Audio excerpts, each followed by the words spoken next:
Hi నమస్తే అండి. నేను సత్యాని. Welcome back to Shri Satya recipes. ఈ వీడియోలో ఉగాది పచ్చడి చేయడం చూపిస్తున్నాను.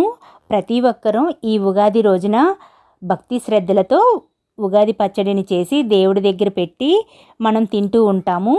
మన పెద్దవాళ్ళు ఈ ఉగాది పచ్చడిలో ఉండే తీపి, చేదు, పులుపు, ఉప్పు, కారం లాగా మన జీవితంలో కూడా కష్టసుఖాలను సమపాలల్లో ఆస్వాదిస్తూ అనుభవిస్తాము అని ఈ ఉగాది పచ్చడిలో ఉండే రుచులతో పోలుస్తారు. ఈ వీడియో మీకు నచ్చిందంటే లైక్ చేయడం మర్చిపోకండి. మీ ఫ్రెండ్స్కి, రిలేటివ్స్కి షేర్ చేయండి. మన ఛానల్ని కొత్తగా చూస్తున్న వారైతే సబ్స్క్రైబ్ చేసుకోండి. సో వీడియోలోకి వెళ్ళిపోదాము. వేపుని ఒలుచుకోవాలి.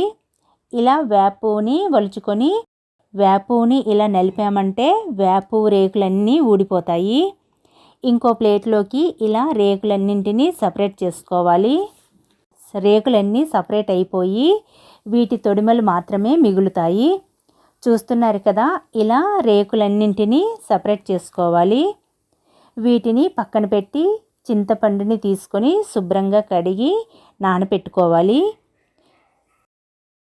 వేపు పచ్చడిని కలపడానికి ఇలా ఒక గిన్నెలోకి వేపుని, కట్ చేసిన మామిడికాయ ముక్కలను, అలాగే 1/2 teaspoon salt, 1/2 teaspoon కారం, 4 టేబుల్ స్పూన్స్ వరకు బెల్లం పొడి, 3 టేబుల్ స్పూన్స్ పుట్నాలు, 3 టేబుల్ స్పూన్స్ కొబ్బరి ముక్కలు, 3 అరటిపళ్ళను ఇలా ముక్కలుగా కట్ చేసి వేస్తున్నాను. వీటన్నింటినీ ఒకసారి మిక్స్ చేసుకోవాలి.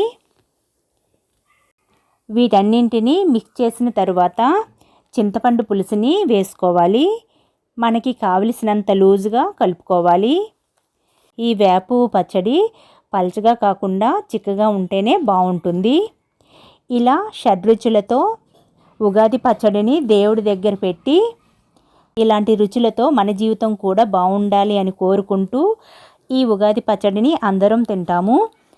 ఇంతేనండి, ఉగాది పచ్చడి రెడీ. ఈ వీడియో మీకు నచ్చిందంటే లైక్ చేయడం మర్చిపోకండి. మీ ఫ్రెండ్స్కి, రిలేటివ్స్కి షేర్ చేయండి.